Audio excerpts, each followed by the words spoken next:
Welcome everybody to the broadcast. We are here with the well, I'm here with Hex. I am Toasty. We'll be casting a scrim today. It's one of the Spectral teams, Spectral Equinox against Cold Chaos. This isn't a tournament match, so there's not very many stakes to this. It's just more to see, what Equinox are running, and to get a bit of broadcasting happening as well. Yeah, so because this is in fact a scrum as opposed to a league game, we don't really have too much detail on either of the players. I do think I recognize a few names in this lobby, and of course on Spectral Equinox.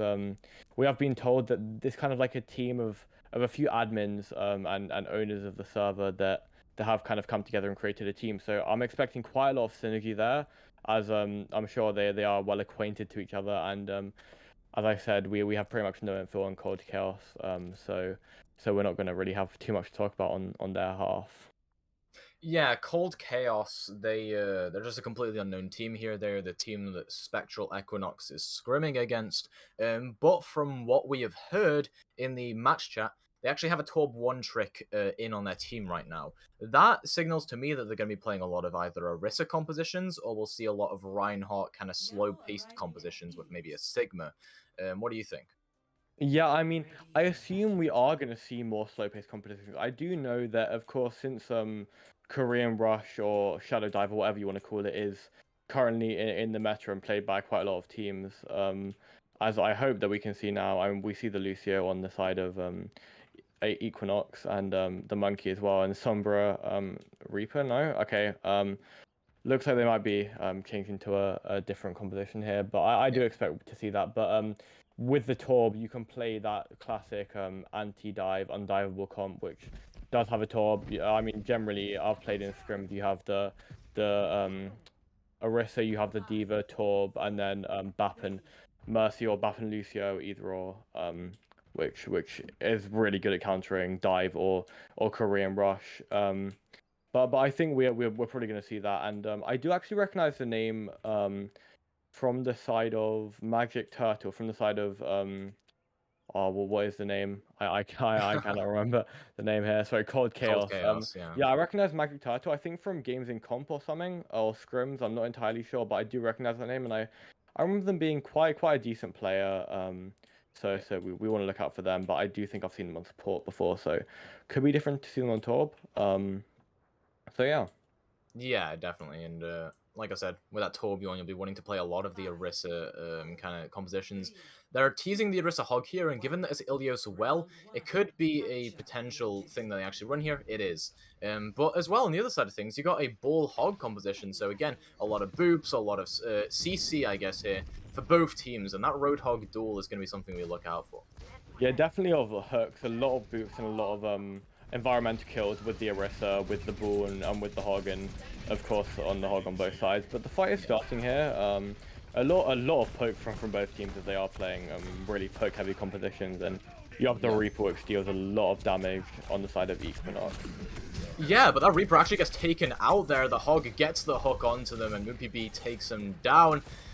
So point control goes over to Cold Chaos here as they're just holding strong. There's no proper engage now with the lack of the damage that the Reaper provides, so it'll just be a bit of dip in activity here for Spectral Equinox. Yeah, and it's going to be good to see Spectral Equinox or Equinox, however you want to pronounce that, to back up a little bit after they do have a player go down, and the Brig trick is going to change onto the Kree, but it's not going to work out as they do get taken out by effect. Yeah, and that was pretty sad to witness as well. They just stood still and took a fire rocket to the face. Quite unfortunate. And again, with the lack of damage that comes through from that, it's going to be tricky. But Cerberus does take out Dingo off of the map. So like you said, environmental kills going to be very important here. And this could actually swing the fight over now. The Slam comes through. Blue Dog's just holding down the fort on the other side of the point while the cap comes through. It's flipped over here for Spectral Equinox, but there is still cleanup work to do here. The Roadhog comes onto point, and MoopyB gets a hook off there, but doesn't result in a kill. Instead, Rubino is the one to actually take out effect in that, in the air there. And it doesn't look like there's a recontest possible for Cold Chaos. Yeah, and we are seeing a bit of a copy kind of. I don't really know if to call it a copy or a mirror here, because I mean they are technically copying the other team, but there's already going to be a window and a B coming up and a bit of Coom there.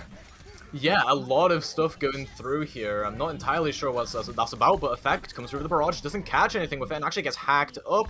Has to take refuge inside of the little lighthouse thing. But it doesn't look like they're going to get pressured out, so it's all good for them right now. Being said though, Blue Dog taken out by Magic Turtle there, that shotgun dealing so much damage. And Magic Tail might even be able to clean up onto the Lucio here, who's just going so aggressive. With Seb Russell being out of the fight means there's no engage, but there are some clutch plays actually happening from the support line right now. Spectral Equinox are trying to equalize, and I mean, that brings on to Moopy B that gets rid of some of the sustain that Roadhog can provide. Yeah, and that is gonna be a lot less sustain there for the side of. Sorry, I cannot remember these names. But anyways, we're gonna get a couple picks there from the side of Equinox. That's gonna be quite big, and looks like you're gonna start trying to take the point here. Yeah, the support line's gone for Cold Chaos, so it looks like Spectral Equinox might be able to flip this one over. It's been in Cold Chaos's possession for quite some time, and they're just taking up percentage on the point. As long as that Roadhog is alive, it's just going to keep happening. And, I mean, taking down this Roadhog's difficult because Anti and Break the Trick are on the complete opposite side of the map. Blue Dog, though, going to get a hook into the well. That's a hog diff right there. They whip out the shotgun machine gun thing. I'm not entirely sure what it's called. I think it's called the Whole Hog. But alas, it will force everyone away from the point. And with the flip that has come through here, it does look like Spectral Equinox finally somehow stabilizing. Yeah, and on the side of kind of CCing, there's a lot of zoning ults which are coming through from both teams. I mean, you have the Whole Hog, which although it deals quite a lot of damage, it is a bit of zoning as well because you're not going to want to pass through that. I mean, you have the mines from both teams, you have the Bob now, you have the window. I mean, there's so much, the Molten Core, and we're going to see a ton of CC and zoning throughout this whole match, which we've seen quite a lot. And window goes up, which, as I was talking about zoning, they use the zoning ult. Yeah, so it's going to force everyone off of this point, actually, but it's not going to matter too much as the fight's being taken literally in the enemy backline. Both balls go down there. The mines from Seb Russell are actually well placed to try and force the positioning of some of the players at Cold Chaos. A move comes through there from CHG, though, takes Moopy B off the side of the map, with the Nano onto Blue Dog as well. It's looking like we'll be able to clean up here. Anti, taken down by Effect, so the Far is looking to try and carry into this fight. Lets that barrage loose, but gets slept up. What a sleep from Rubino. This could equalize the fight right now. Blue Dog has gone down though, so again, not enough tank presence to keep Break the Trick alive on the point, and it's looking like it'll get flipped over on Cold Chaos' side here after just a little bit more cleanup. Yeah, and that was quite a nice fight from Cold Chaos, and this is going to be 83%. Oh! Oh, he translocated off the side of the map. That is tragic. That is not great, and we're going to see that percentage ticking up really quickly now. That's going to be on 94% here, and Equinox is going to want to get on the point as quick as they can, because that's nearly 99%, and there's going to be a steal there, which is nice. They would love to have the EMP here, Hex, but they just can't let it loose yet. They managed to get it just in time as Anti returns from spawn. It lands onto two players, Effect and Dingo. They clean up onto one of those with the Tracer being out of the fight, but Seb Russell gets traded out here. Magic Turtle on the Torbjorn yet again. That anti-dive potential that you were talking about before. DMAC comes through onto Moopy, however, so Seb Russell doing a lot of work with those mines right now. CHG in the enemy backline looking for a boot, but Blue Dog is just desperate looking for perhaps an environmental kill, trying to equalize for their team. The beat comes through, so some aggression can be utilized here for the side of Spectral Equinox. And with these sides coming through as well, it'll zone everyone off the point. The Doomfist comes into the back low Effect, takes out Rubino, looking for a little bit more potentially as they come around the side. Gets hooked up though by Blue Dog, but still manages to take them out. Effect just carrying this fight right now and can potentially get even more picks. Break the Trick finally cleans up onto them, but is it a little bit too late here, Hex? Yeah, I think it could be too late, but the stall is coming through from Equinox, and it looks like Magic Turtle gonna be given over. Oh my god, Magic Turtle popped off there, and that was nice. That was really nicely played from Cold Chaos, and I think they deserve that, to be honest. I mean, they are kind of technically playing on like a theoretical away ground, considering this is of course being streamed on the Spectral the Spectral channel, and Spectral Equinox at least is one of the teams playing in this, so I can kind of understand why someone could think of this as kind of home and away. But that was nicely played. I mean, Magic Turtle really popped off there at the end, getting that Molten Core off, zoning out the entire point. So much zoning, oh my god. I think that's enough zoning for me, and we're gonna see a change. I mean, a lot less zoning here, which I'm happy about. Definitely, the window is still gonna be a big one, which is gonna be able to to get a Yeah. ton of space there. And of course Orion getting a lot of space, but we're gonna see the double bubble, and Yeah, I'm not so sure if I like that on this map. I'm not entirely sure. So the thing is, there's a lot of areas where you can put your Winston on a high ground, make him drop down, and then get back up onto the high ground if you really want to go for engages that way, which is a potential thing that could happen. But talking about last round as well, I mean, that Torbjorn pick from Magic Turtle was... The reason it was so good is because it added stability into a composition that, the Roadhog was all over the place, the Orisa was being booped around, and then they went to Ball later on. Um, the stability you gained from the Torbjorn in that composition was amazing from Magic Turtle, like you said. And with the change coming through here, I'm not entirely sure if Soldier Hanzo is the thing you want to be playing with kind of a fast-paced brawl composition. Yeah, I mean, I'm not sure if I love that either, and it looks like we're gonna see a change of composition maybe. I'm not entirely sure. They're probably just debating what they want to No. play. Remember, it's Yeah, a yeah, scrim, so... yeah, most likely. And this is of course for practice, so we don't really have winners or losers here. Considering, I mean, in my opinion, it's better to lose in a scrim because you do learn more. But I'm sure that will be debatable from many point of views. But we're gonna see an engage from the side of Cold Chaos, and this is gonna be a really fast rush composition going into a dive. Yeah. So they're gonna leave the backline really free for the So monkey. much pressure onto Dingo, just getting forced away, but Cebrossel's the one that goes down instead. Now Dingo might try and go for a bit of a clear engage. The Tracer into the back there, broke the trick, trying to take that dual Magic Turtle onto the point now, but I mean, there's no real rotate coming through right now from Cold Chaos. Finally, they take that point presence, and Break the Trick goes down to Moopy B there. So they will get that point cap, and it'll be quite some time before a dive can be constructed here. Yeah, but like I was saying before, I mean the backline is so open in this rush composition, and that's gonna look really good for the side of Equinox, considering they have the Tracer and that Blue Dog. Wow, that's really popping up already, getting a big pick onto effect, and I mean the whole backline's completely free now. Yeah. For the I side of mean, this Equinox. is... There's chaos happening everywhere all over the place right now. Sebrussel going down so low right now, just being chased around by Dingo on this Reinhardt. The Matrix is up here as well, but the Graviton Surge comes through, the Pulse Bomb into it. Immortality Field denies that impact, but the Nanoed Monkey is there to clean up on things. But look at that ultimate investment. 4 ults just to get control of the point. That is insane. Yeah, but I just wanted to mention how well Blue Dog played that. I mean, they got the first starting pick, which did start off that push for Equinox, and then they pushed in, and then they got a 3k grab, and I mean, that was just nice to play, and that's the kind of things we like to see, just kind of self-carrying the team, which is great, but Chef's coming through, only going to catch one, but that's a big pick considering how well Blue Dog's been playing. And take it onto Dingo, so going down quite low HP as Magic Turtle on the high ground is trying to clean up house with that tag visor. Is taking down CHG, but gets booped off the map there by the jump hack from Seb Russell, actually. Quite interesting, but Rubino and Break the Trick have gone down here, so they're losing a little bit of the potential to dive with that Winston. And Seb Russell does get cleaned up there as Anti DC's here. Yeah, and that's not going to look good for that DC. I'm not entirely sure if Anti did have their ultimate, but They didn't. okay, well that's a bit better, but you are of course going to lose charge if you were slightly close to that, and I It mean was like this is 50% looking good. charge. Okay, It's quite a okay. bit. So that's like a decent amount, but considering it wasn't Echo, that's not going to be too difficult to charge up in maybe a fight and a half or so. So hopefully we're going to see that back again, but not too great, and it is looking a bit more to the side of Cold Chaos, considering they of course won the first round. It was a close round, but they did take it, and now they are 42 onto the point. Yeah. So it's of course not going to be great if you are Equinox. Well, Equinox, I mean, they've got to come up with something against this kind of Hmm. hard anti-dive brawl composition. You're playing a Baptiste, a McCree, the Diva for the Trace Appeal. You're playing a Reinhardt that's really hard to chunk down, especially with a Winston Taser cannon, given that armor. So there's a lot of stability on the point here that you'd have for Cold Chaos, and like you said, it's really difficult here for Equinox to try and get back into this. They have got percentage on the point, but the question is now whether they can flip it over. They've used their entire ultimate economy in the past 2 fights. Like I said, that one fight where they used those 4 ultimates, really just not good for them at all.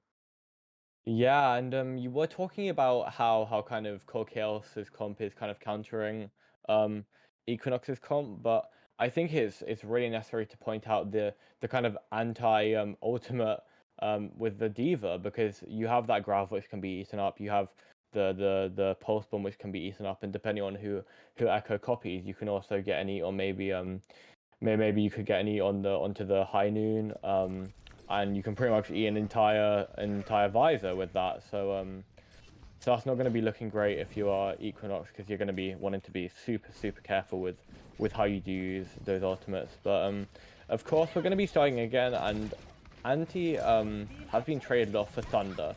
I assume that's going to be like a ringer or substitute that's going to come in for them. Yeah. But I hope that they are as good or even better than Anti was.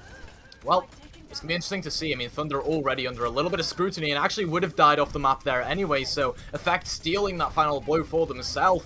And with CHG going down as well, that Mercy Echo duo out of the fight means it's going to be pretty difficult. In fact, that was a 4 off the map, I think, from CHG. Maybe they were following Thunder around. Not entirely sure, but now Seb Russell still at 4v6 trying to engage, forced out the back. As Brig the Trick desperately trying to make something happen with the damage that Monkey did, but I mean, there's nothing happening right now. Pulse Bomb comes through, doesn't catch anything. Well, actually does. It gets a bomb out there, which actually finds 2. Rubino Thunder yet again out of the fight. Thunder, after coming in, has died twice, and 98% on the point means that someone's gonna have to touch. Blue Dog lays down that Graviton Surge onto 2 members and takes them out. They are forced out of the side of the point though, so someone's gonna have to touch. Maybe Seb Russell can be there, but just not in time. That was tragic, just not there in time. Seb Russell, 2% off that Primal Rage. If they had that, they could have made an absolute showing out of that final fight. Yeah, I mean, definitely, but obviously that didn't end up happening, and I just wanted to point out that Brig the Trick did use their pulse bomb quite well, not being eaten up by Mupai. I believe that is how you pronounce that name. I'm not gonna try too hard to pronounce that, but yeah, of course their pulse bomb didn't get eaten up, but it did go badly for their team, because that forced out a bomb, which of course caught 2. And I mean, if I was Brig the Trick, I would not be happy with that, considering I kind of caused 2 of my team to die. But of course we can move on, since it's a scrim, and it's not meaning anything too much other than your sanity. Of course, Ilios ruins it. This is an interesting map because it has long sight lines, and I mean we're already being teased for the Widowmaker here. What do you think? I think Magic Turtle does have the potential to pop off on the Widow, but they played the Tor, which of course is a projectile hero, and they played the Soldier, which is a hit scan, so they look reasonably flexible, but I'm not sure if the Widow's gonna work too well from the things we've seen so far, considering it's a super different aim style, and just a super different playstyle in general. And we're seeing a really different comp from the side of Equinox. We're going to be seeing that rush kind of brawl composition. And for the side of Cold Chaos, we're going to be seeing. I assume that Monkey's going to change up to a Diva to see the Korean Rush. Yeah, we'll end up seeing. I mean, Dingo, Moopy, they're teasing maybe a double bubble composition, in fact. But I think what you can definitely take from this is that they want to play a lot more of a slow style here. Maybe let that Hanzo and Widow get long sightlines while the Dingo and Moopy are kind of a distraction there. Yeah, definitely. I mean, hoping that your DPS can pop off. Just getting space for the tank is exactly what you want to be able to do for your DPS to pop off. And I know that's quite relevant in higher ranks, just allowing your DPS to get picks, and as a tank, the job is kind of gain space for that. This is weird. They're playing on a Lucia with the double bubble, so they're not opting for a Mercy or a Brig in that main support position. Now this is interesting. They get the engage through. In fact, it'll be an instant kill onto Dingo there, so really good stun from Brig the Trick to set that one up. And with the aggression that comes through here from Equinox, I mean, that's just an instant teamfight win. I mean, Brig the Trick getting the stun and a couple eliminations in that teamfight, but DPS are actually trading out here. Effect and Magic Turtle, they're equalizing, and they might even allow the way back in here for Cold Chaos. Yeah, and I mean, as you said, both DPS are really playing quite well. I mean, Magic Turtle did get 2 picks that fight, and Effect got 1, but I mean, it didn't do much considering there's been a regroup here from Equinox. But there's going to be an engage now. Okay, Oh that's gonna my be denied. god. Another stun from Brig the Trick that just kills the monkey instantly. Brig the Trick has been really disciplined in using that flash to try and deny these dives. And that's given another team fight over to Equinox. And I mean, the DPS, they're not going to be getting any sly pickoffs this time. Yeah, it looks like to me that Equinox have kind of just changed onto what they're comfortable on, considering they have already lost the map of the scrim, and it looks like they kind of want to show us what they have in store. But that's a big pick from Agitator. That's going to be just a bit of a DPS diff there. I mean, obviously it's not going to be expected for a mate to counter a Widow, but that was just really nice from Agitator. Yeah, Slam here comes through and actually doesn't find anything there. Sebrossol just taken down, effect with those storm arrows can just deal so much damage. And now, I mean, without that Reinhardt there, there's no clear engage for Equinox. They can't get in here and brawl like they would like to. It's just going to be stalling the point here. The Lucio's the one that's sacrificing themselves. But effect here again, storm arrows take out Brig the Trick. The Rhine has returned, but Effect is still just getting pick after pick here on the point. Takes out the Lucio in close quarters as well. That's like a 4K for Effect. Come on. Stop showcasing your skill. Give Equinox a chance. Yeah, and I'm about to make a really awful pun, so watch out. Oh, Christ I just almighty. wanted to say that effect had a really big effect on that fight for the side of Cold Chaos. You'll love it. Um, Oh my god. but yeah, I mean it's completely true. I mean effect just absolutely dominated there, getting 3 or 4 picks. I lost count halfway through that fight. Because they just played well, but a hard rush gonna come in there. Yeah, it's such a fast engage, and it gets the Honor out of position. Brig the Trick once again turning up for Equinox here. Blue Dog just cleans up house with that Diva Bomb. The flip will come through. 72% and counting for Equinox means that this could be the last fight, and they've got a beat for it, Hex. Yeah, this is gonna be big, and they've got a window as well. But there's a lot more ults for the side of Cold Chaos. We have pretty much 4, considering how quickly Arna does charge up that nano, and we have and the Grav Dragon as well. I didn't notice that at first, but just seeing that's going to be quite big, and hopefully getting a big grab that could be a change of the game. If they can layer the beat, and oh my goodness, wait, Blue Dog, in fact, just denying my point entirely there. I was going to say if they could layer the beat in the Immortality field, it could have been good, but Blue Dog does all the work themselves. They take out Moopy as well, and no one can touch that point from Cold Chaos. That play won the map for them right then and there.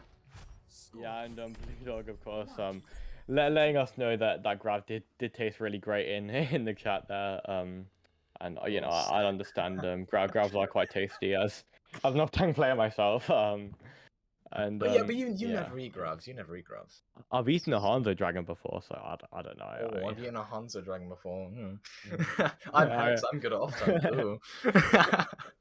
of course, I mean, who would expect otherwise?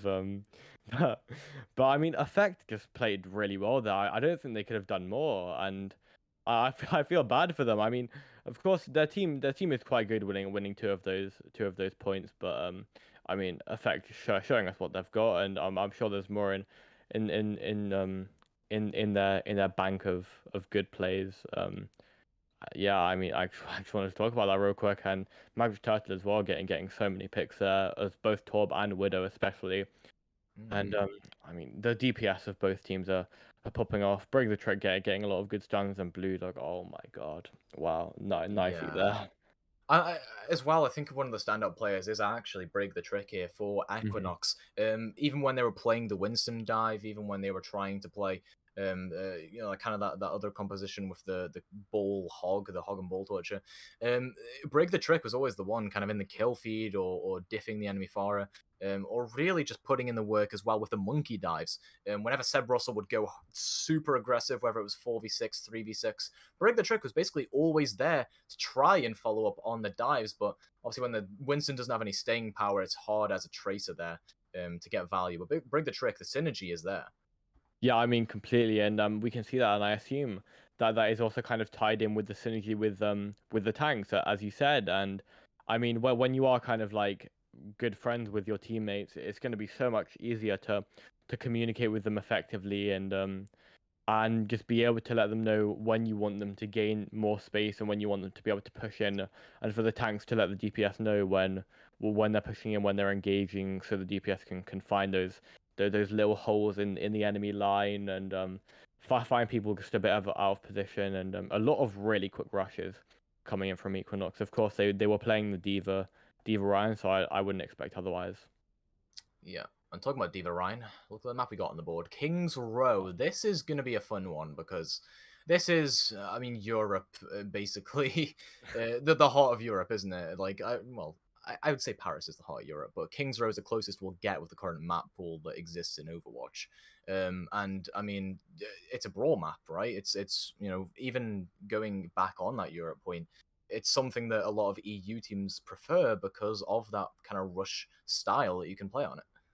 Yeah, definitely. And I mean, Equinox looked a lot more comfortable on that brawl and on that rush composition as opposed to as they were playing before the dive. And it looks like Ante is going to be back. Yeah.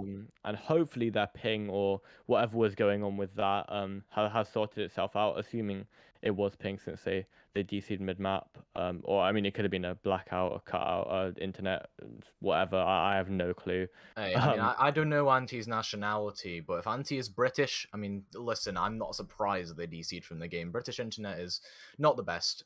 Internet providers, don't sue us. Anyway, we are here on King's Row. It's gonna be defense first here for Spectral Equinox. They can choose to either run that kind of fast-paced brawl composition that they tried on Ruins, or they can go a bit more in the kind of direction of a slow-paced Sigma composition, even.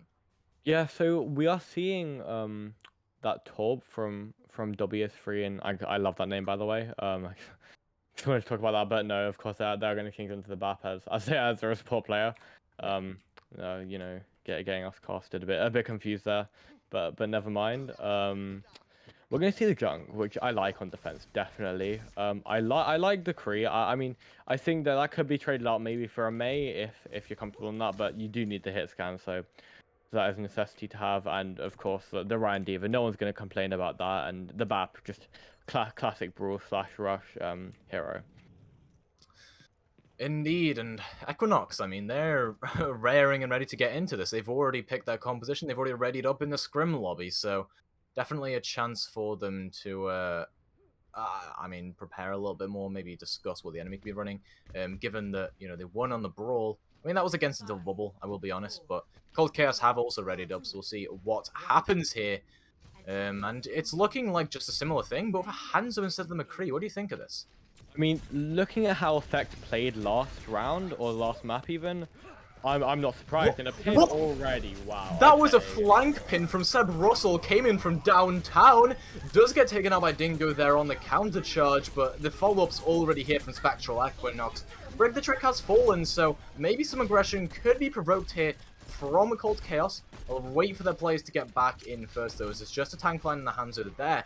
But, I mean, listen, that was a tricky play because Seb Russell didn't have the counter pin to be able to deny that from Dingo. So now both teams will be back in full force and ready to fight this one out. The main wall comes through. It denies the line of sight from the Baptiste, but Magic Turtle has gone down here, so the aggression can come through. Cold Chaos, Dingo, in fact, has just charged all the way into the backline, gone for a very fast disengage. And CHG, a bit aggressive there. Thankfully, the aggression doesn't come through from Cold Chaos here. And they do give a bit of a reprieve to Spectral Equinox, but the May is returning now, so we'll be right back into the fray soon. Yeah, and I was not expecting Equinox to win that fight, considering that Ryan was down, but already a pick on to bring the prick, and windows from both sides got up.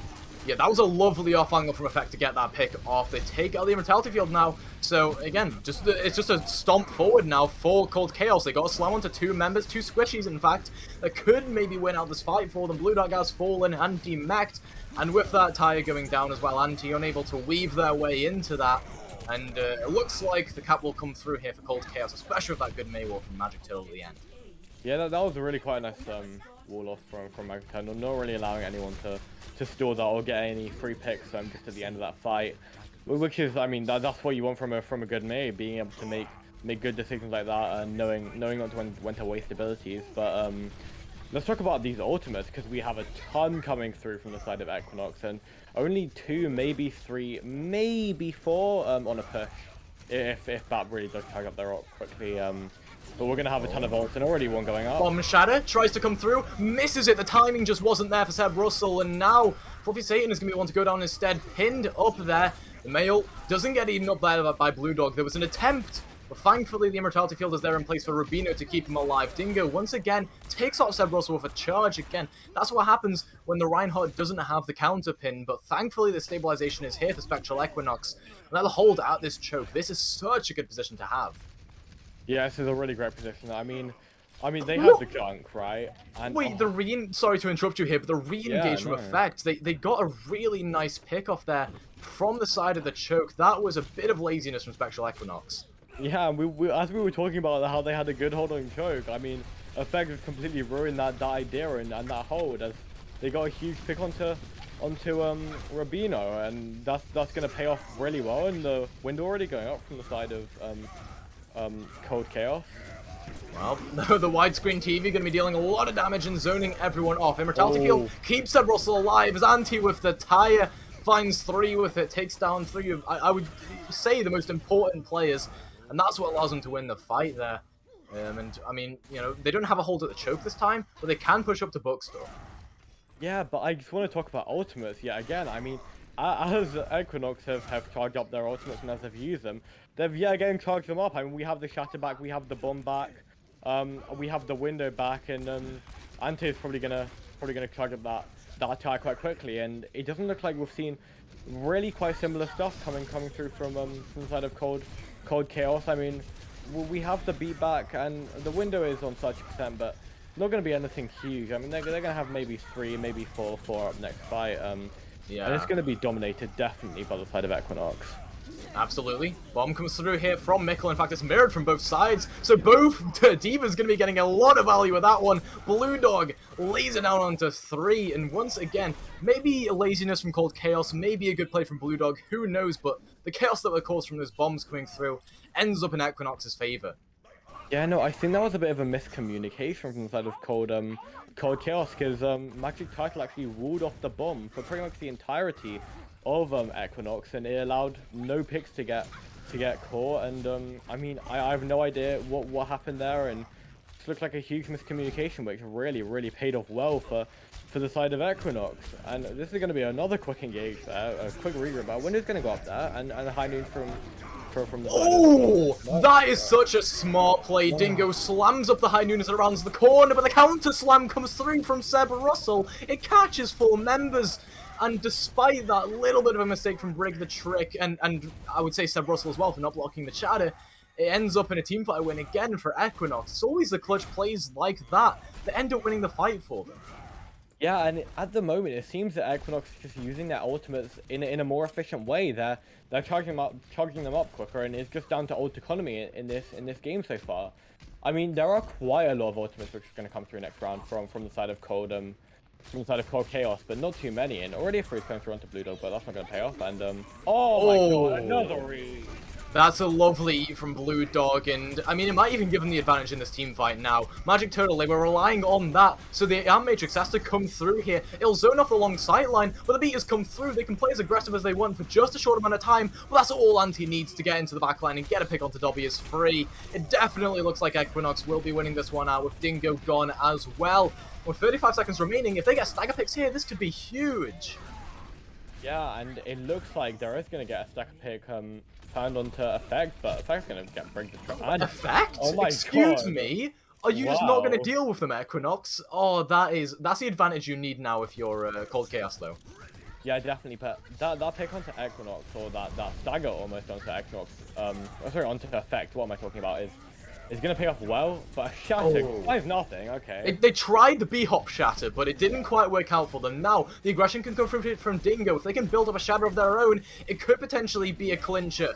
Blue Dog going to be remeching here as Tire comes through from Anti. A bomb as well, so perhaps an explosive finish can come through here from Equinox as they force everyone off the point. With the zoning, no one can touch for Cold Chaos. The bomb, the high noon, the Tire, it all forces everyone away. What a good call out there to just use all the ultimates in that one burst, and it helps them out to win that round. Yeah, and Equinox are using their ultimates really well, and they have good heroes, sorry. for the ultimates which the heroes have. I mean, so much zoning. They have the tire which can zone. They have the bomb which can zone. They have the high noon which can zone. They have the window which can zone, and those are all so powerful. And they've been using them really well. They've been charging them up well. And I know I've talked about ultimates quite a lot in this round so far, or in this map so far at least. But it's so important, and I think that's one of the main reasons why Equinox are winning.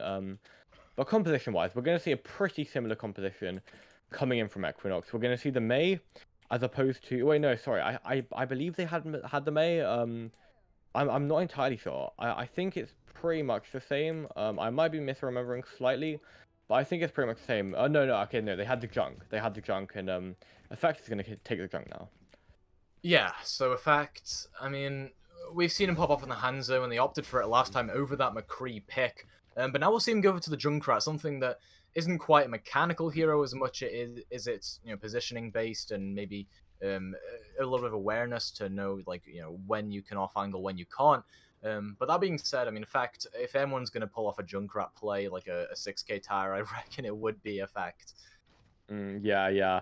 I do agree with that. I mean, they've been getting so many picks, and I also wanted to quickly talk about Blue Dog because they're using bombs in something that I've never really seen too much in games before. I mean, they're just getting so many picks, and normally bombs are just used to kind of zone out the other team, but I mean, Blue Dog is just getting like 3Ks, 4Ks with them, and it's paying off. And I mean, it's similar to something that we've seen before in Max Finks getting massive picks on with that high noon. I assume most people don't know Maximum, but they just get like 4Ks with their high noon, which is crazy. It's the timing on the bombs, I think, is what allows it to happen here. As the wall comes through, Dingo immediately taken down. The attempt for the Immortality Field to come through, but it was just slightly too late from WS3. A slight mistake that actually might end up in them losing this fight. They will back off into streets, and they're not going to take this fight, but Magic Turtle's already got taken down. They might have to just re-engage 5v6 as soon as Dingo returns. They get the charge out of spawn here, but look how close Seb Russell's holding up here. Maybe might even go in a little bit against their favor, as they will get a lot of scrutiny put onto them. Effect gets 2 of the mine, but it just doesn't matter. They don't touch the point, and with that, I mean, the cap comes through from Spectral Equinox, and they can start chasing some of these stagger picks if they want to push up the bookstore.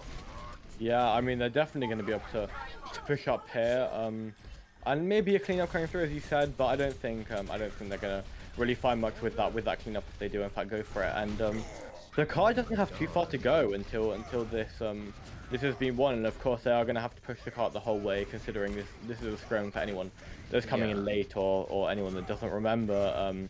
And that's why you'll see them. That's why you'll see them playing aggressive as well, because it's so close up, right? You don't have to have 3 on that payload. You can just play around this corner. But the aggression now comes through. Dingo trying to swing to Seb Russell, lays down a slam, but it gets blocked up by an ice block from Anti. I'm not entirely sure if that was intentional, but Dingo gonna be wishing they had that one back in their ult bank.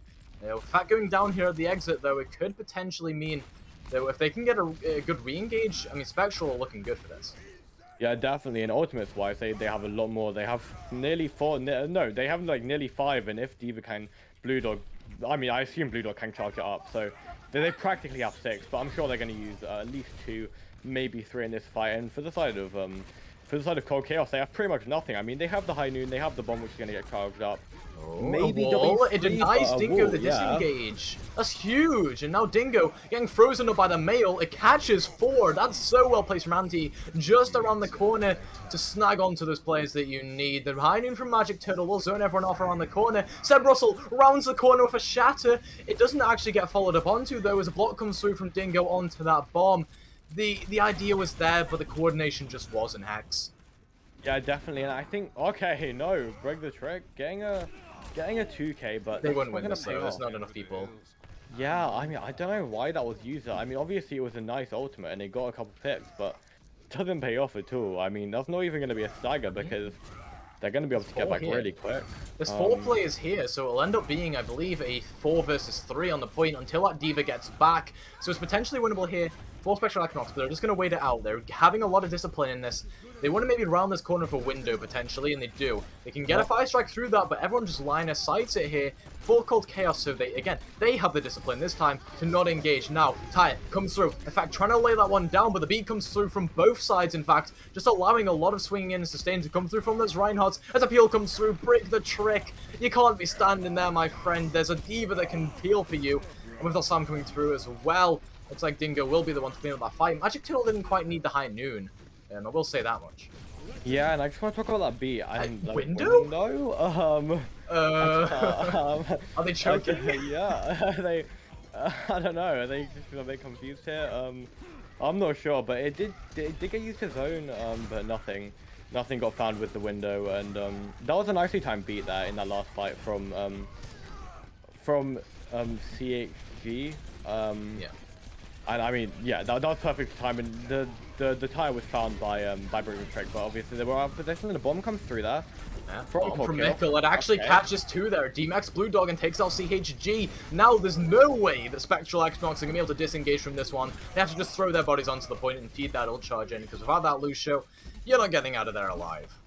I've just noticed from the kill feed, Magic Turtle is pretty much getting like 2 or 3 picks every single fight, and they're dominating on this McCree. I mean, it's mostly body shots though. Yeah, I mean, although it is body shots, and maybe they could be considered a body shot bandit, but they're still getting the picks. Yeah. And no one likes a body shot bandit. It's just really annoying and just so much poke. Hey, have you seen my May gameplay? Listen, I don't hit headshots. That just doesn't happen. Wait, yeah, effects in the back. Lets that tire loose. Can get some kills with it. Takes out the back line. That was such a good setup. Just sat there in the cafe waiting for that one to happen. Cafe bar, not entirely sure what that room is, but either way, smart play from Effect regardless.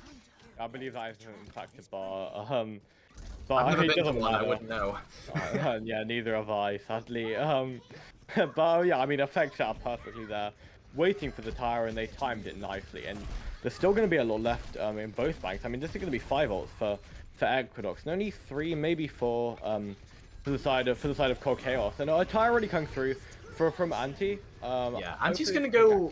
So Anti's looking to go maybe around with this one. They're gonna try and maybe climb over the roof if I predicted, but no, they just go straight for it. Take out the immortality field. That's huge. And with a bomb going through now from a Blue Dog, could potentially be winnable as the shield gets broken and they lay down the slam at the same time. It catches 3 members, but the follow-up just isn't there. No, and Matrix can come through and a counter shatter from Dingo there onto 2 members, but again, it just doesn't get followed up onto. Instead, Effect is the one to go down there from Seb Russell's swing. Now, Equinox, they just need to wait for their resources and they can try and re-engage into this one. They have the payload presence, so a clutch play might have to come through. They use the B here to try and sustain this, but this high noon through the Ant Matrix could be huge. It takes on Magic Turtle there, and everyone else will fall shortly for the side of Cold Chaos. It won't end the map here because it is a scrim. Even though you get to that golden box of victory, it doesn't end it.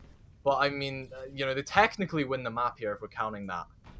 Yeah, but of course there are technically no winners or losers in scrims. Yeah, you can debate the ethics of it. Yeah, completely. But I would consider this maybe a win for Equinox if we were talking about that. But it really doesn't matter, and we're gonna see a tire here from Effect, hopefully. And also a bomb, and maybe a shatter, and the tire's gonna come through from Anti already. This, up. No, that's such a bad idea, and I'll explain why in a moment. Slam comes through here from Seb Russell. It catches onto 4 members, so Break the Trick is gonna clean up onto Magic the Turtle there.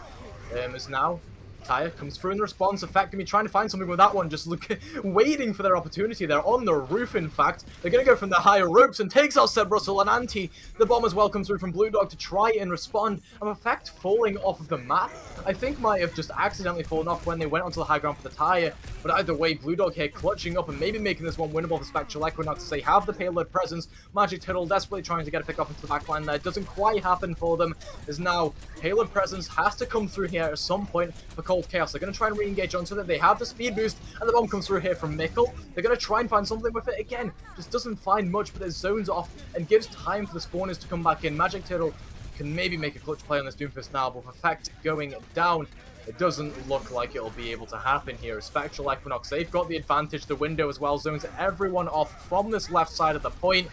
Fire Strike eaten up there, so it doesn't quite find too much. And I mean, we're at a bit of a standstill here because no real ultimates on either side. Blue Dog can let loose that bomb, throws it into the backline, actually takes out their mortality field, and it's that pin from Seb Russell. They tried to make the play happen, but now they can just swing in freely.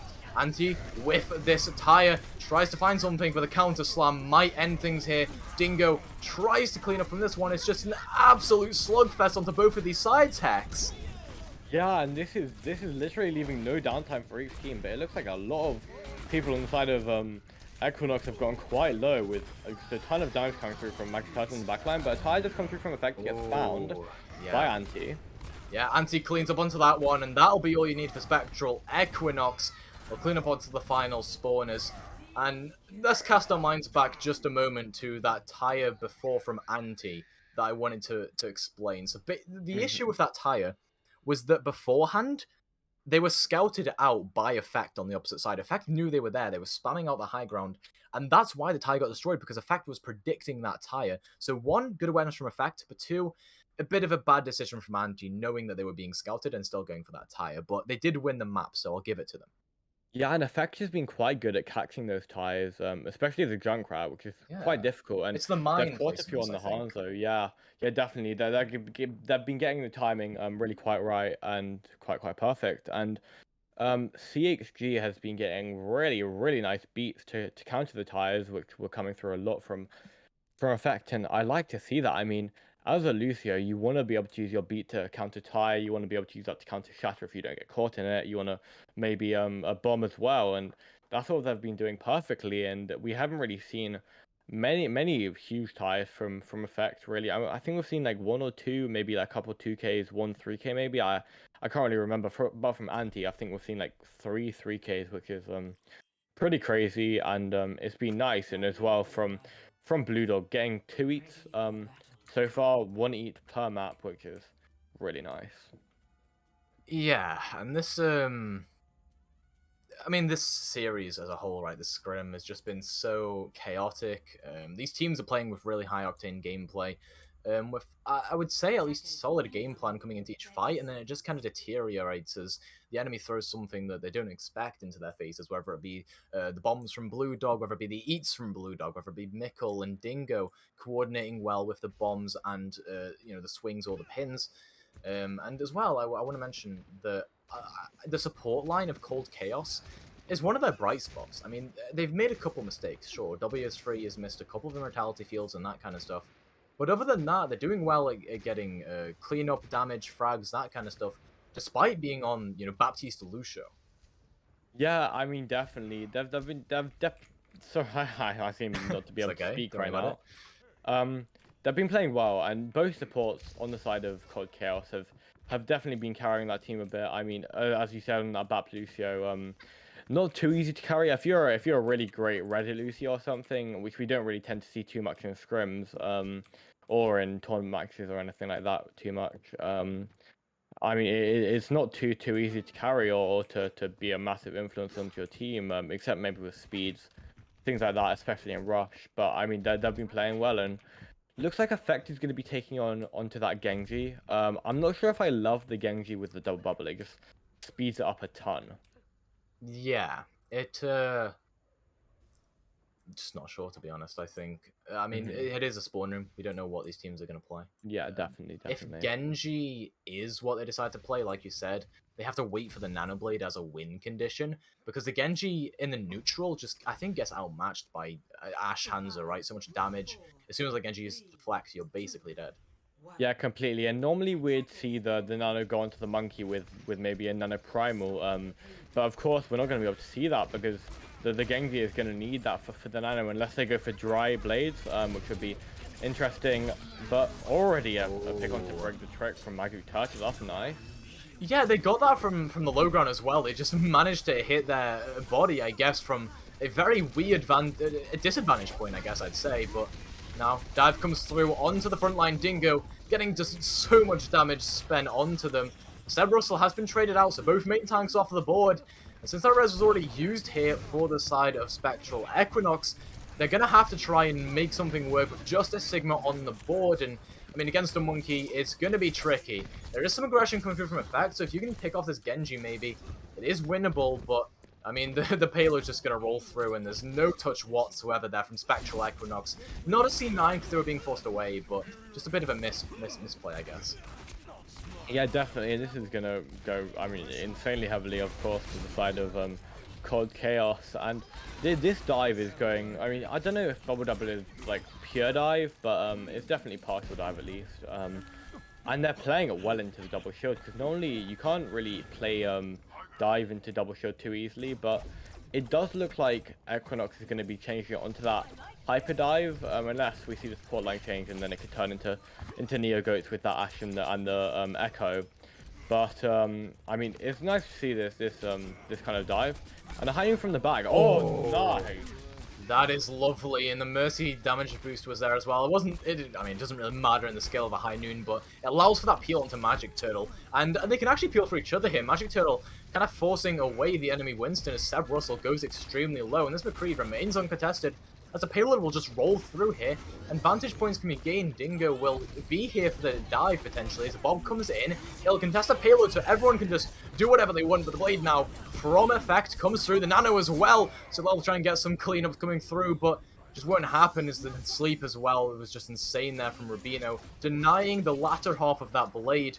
And, I mean, it's looking like there will be a stabilization from Equinox here. That was actually a nice play from Rubino that I think maybe won in that fight. Yeah, I mean completely. The sleep onto effect was really clean, and I was actually about to say that we hadn't seen a Nano Blade, and we did see that Nano Blade after about 3 fights, which isn't too great. I mean, yeah, you're not gonna really wanna use it that late, but we're gonna see 2 tank ults come through maybe this fight from the side of Cold Chaos, and pretty much only only 3, maybe 4 if Anti can really pop off on the Echo from the side of Equinox. But so some nice positioning here from the side of Equinox. We're going to be seeing that kind of like soft divey little taking the high ground a little bit from Seb Russell. Yeah, Seb Russell's actually quite scared to go up there. The bubble has to be used against that bomb, so maybe this is when Seb Russell might want to engage, but they're just dealing with a Genji right now, who actually gets taken out there. What a chase from Seb Russell. So, playing passive for the sake of getting an advantage in the team fight now. Nano comes through, and this is their cue to just go hyper-aggressive. They have that Primal Rage as well, that Nano Primal that you were talking about earlier. And this gives so much space for everyone else on the side of Equinox to just dump in the damage, break the trick. Has found that final blow onto Magic Turtle, getting a hit scan diff through there. And, I mean, the re-engage comes through here from the Monkey. Dingo trying to get some aggression in, but Blue Dog just chases that kill. They didn't actually get that healing boost from the Nano because of the anti, so a really good play from Rubina there. Yeah, but, I mean, I was just taking a quick look at these old charges.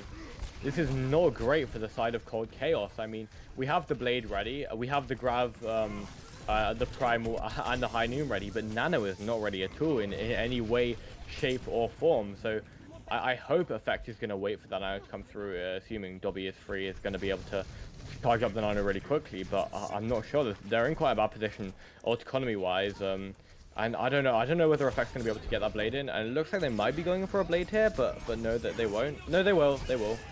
Yeah, bomb comes through, but the Blade is the more important thing here. Effect has found 2 already, not even with the Blade, just with a neutral. It does get taken out there. CHG actually getting a couple of these final blows, somehow stabilizing onto this point, just isn't getting taken out. An unkillable Brigitte, and now the Echo Primal from Anti trying to stall some time out and potentially make this a winnable fight, but let's get taken out by Magic Turtle there, and Magic Turtle has the high noon if they really want to use it. I don't think they'll opt to. Ooh. It's 0.01 meters away. That was a last-minute touch. Min-maxing that one is Spectral Equinox, but they somehow get the teamfight win from it.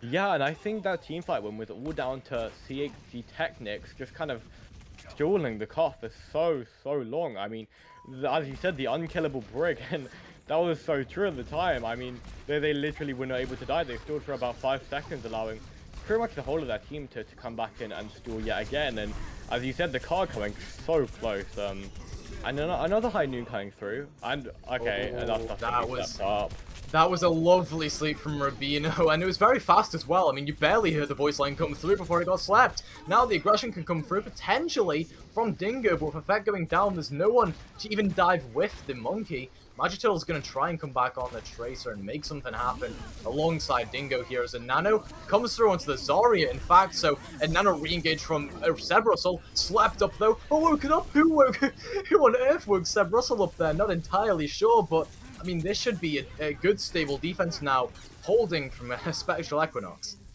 Yeah, and I mean, the Blade and the Nano here are just so out of sync right now. I mean, Effect is 65%, and the Nano just got used, so I don't know what's going on. I mean, pretty much using a using a Mercy boost and a Blade has a similar effect on heroes of 200 health. But if you're trying to focus down a tank, it's not going to work at all with that Nano Blade. With that Mercy boosted Blade, and it's not looking good. I mean, we're going to see that rally come through just as a defensive ultimate and a bomb as well.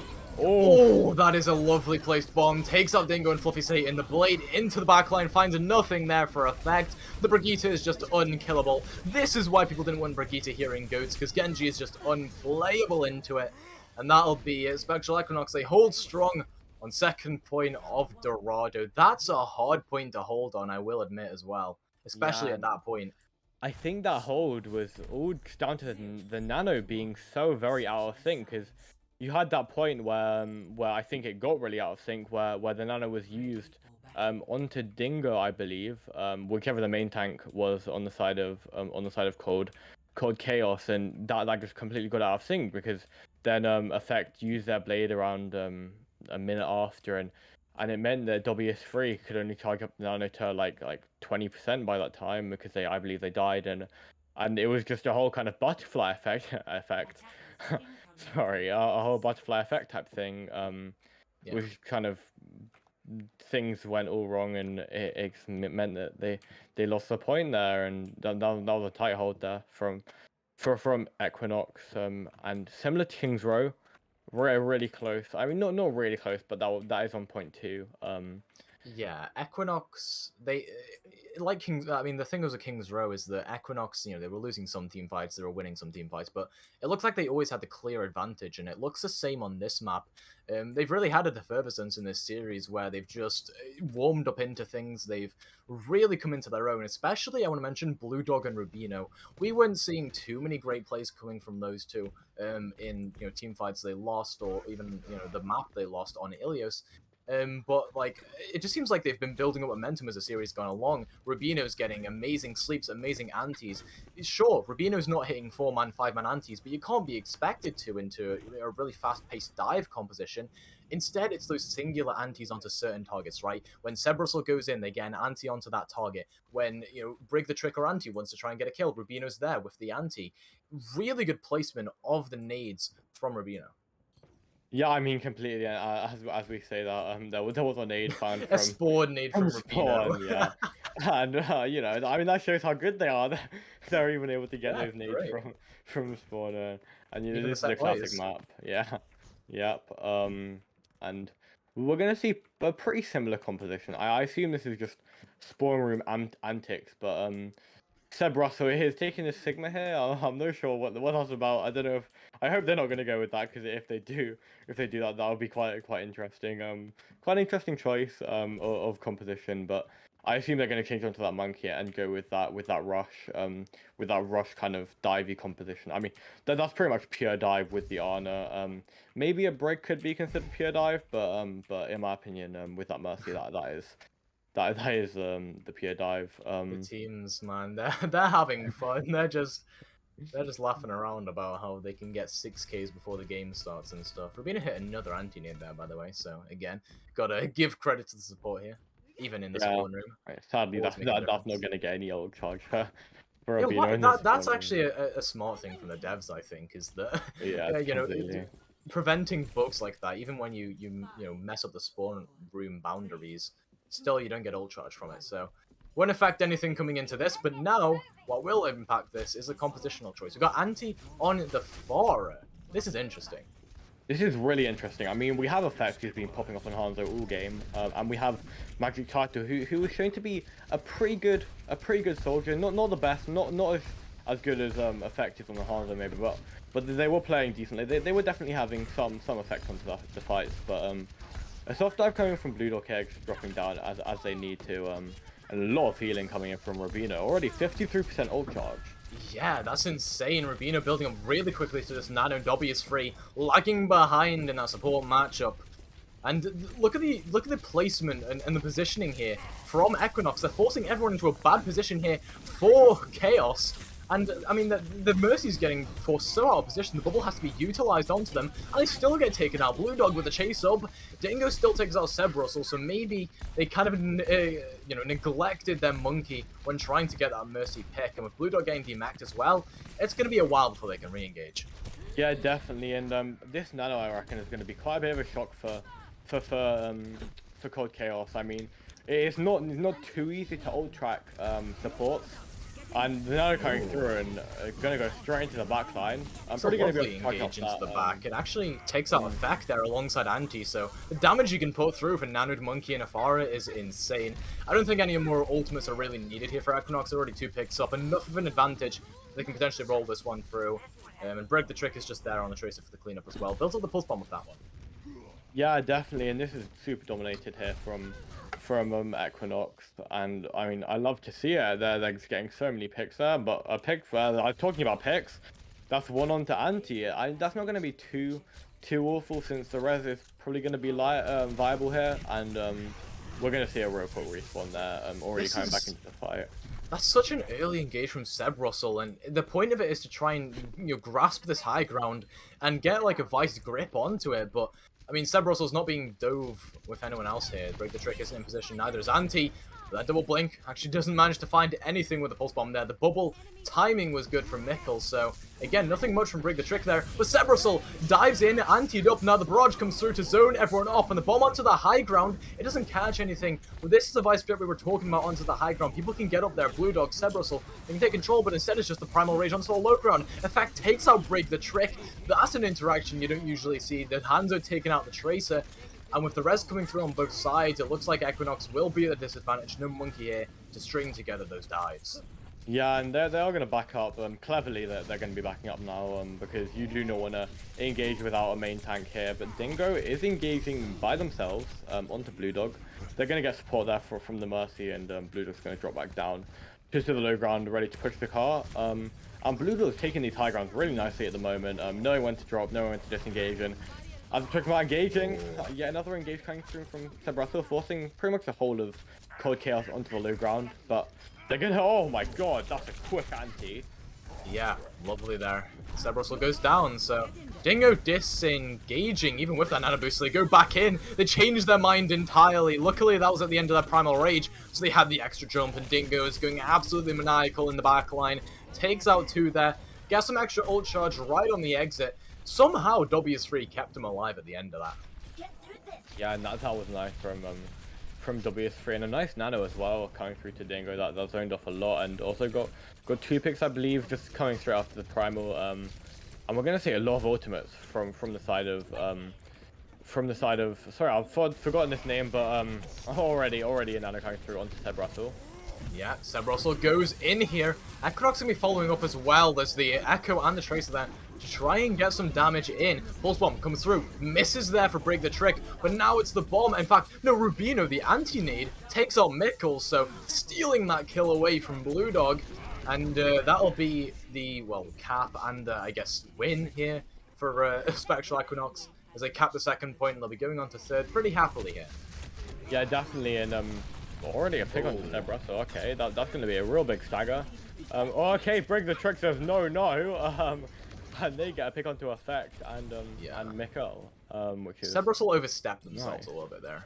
Yeah, gives it a little bit, maybe getting a little bit out of position, which is nicely dealt with, of course, by Effect too, who got that pick. And Blue Dog's not too on it with these antis, with eating the antis, getting a big one into the team, but they're going to be trying to push the car as far as they can. Seb Russell coming back into the fight.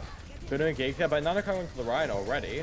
Yeah, Dingo's going wild with the hammer into the back, but forced away. So much damage comes onto them that they get no value out of that. Just a little bit of shatter charge, but it's just not going to matter. The sides now come through from Magic Turtle, but Break the Trick lands the stick, denies the ultimate, and gets the pick off. It forces the rest to come through there as Effect trades out onto Ante here. So it's looking like it's potentially winnable for Cold Chaos. They have to win it here, if anything. And they do take out Break the Trick towards the end. Effect has gone absolutely ludicrous in this fight. Somehow has found a 3k, and Seb the Russell is not able to try and equalize that one, especially as just a lone monkey on the point there. Yeah, definitely, and we're going to be seeing Nano from the side of Equinox here, and I assume that's going to go on to Seb Russell. I'm not entirely sure who else I could go on to. I mean, maybe Brig the Trigger, maybe Anti if they do find like a Ryan or something like that to copy. But I mean, yeah, other than that, probably Seb Russell, assuming they do go in with that engagement. Already a pick onto the Oh. magic turtle and a bomb also coming through. The bomb! It catches a Oh, Mercy out during the res. That is such a smart play from Blue Dog. Goes for the remake in the enemy team. The slam comes through though from Dingo, nanoed up and swinging in madly right now. Somehow equalizes that team fight after such a good showing there from Blue Dog. That is unfortunate. Blue Dog could not have done more there. yeah, I mean, completely. And that was a nicely timed bomb from Blue Dog, as you were saying. They couldn't have done more. And I mean, yeah, I think the res just got through. I'm not entirely sure if it did, but I think it may have just about got through. But this is going to be a lot of ultimate charge for the side of Equinox in comparison. And the copy onto the Diva going to come through, and that's going to be a double Diva dive as opposed to a double Monkey dive. Yeah, so the two Divas can come in and eat a lot of the stuff up here. In fact, tries for the high noon, but doesn't find anything. As they do get taken out, and Seb Russell is just cleaning house here on the Monkey. The Taser Cannon is just doing so much, as well as the jump packs, I will admit. Magic Turtle's trying to come back and get picked off here with Attack Visor, but Seb Russell bats him into the corner. And that'll be all you need if you're Spectral Equinox. It's just a matter of cleaning up safely, and with that rally, it'll be pretty easy to do so. Yeah, and then Sebros are doing so much, as you said. And I mean, I'm loving what's going on here. This is going to be maybe even a 2CP situation here. With Nah, the there's too side many of picks and they got rally armor. There's no chance. yeah, no, this isn't going to come through here, and that's going to be a nice, a decent time bank here. If we are talking about time banks. But of course, Equinox did take that win, if you consider it a win, as it is a scrim, a bit earlier on, in the middle of that. In the middle of that map, and that was quite nicely played. I mean, both tanks on the side of Equinox did so much, affected quite a lot on Magic Turtle. Played quite well as well. So yeah, I mean, just wanted to point out a few well played players. Yeah. And my wording's not too great right now.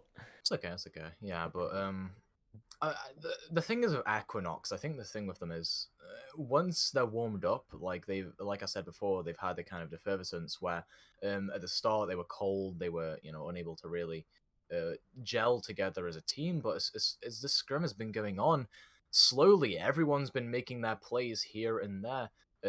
We've seen Brig the Trick come into their own, get some good cleanups in the team fights, and hit really nice sticks actually. That sometimes they're denied because of Cold Chaos just playing well, but sometimes they pop off, like you saw, like that stick onto Magic Turtle during the visor. That was a really good one.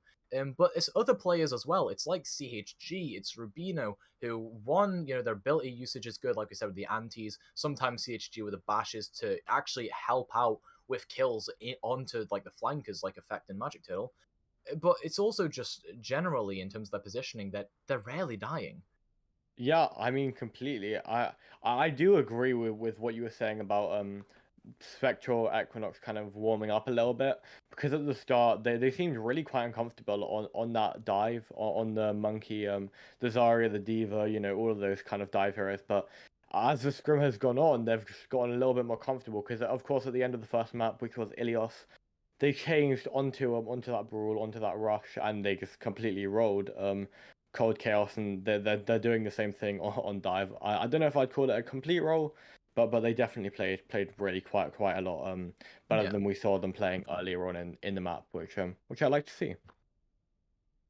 And it's like scrims are about improvement, right? You look at this and you think, oh, Equinox, there's some mistakes they're making. Maybe Seb Russell's not playing aggressively enough, which I mean is actually a kind of peeve I have about this team.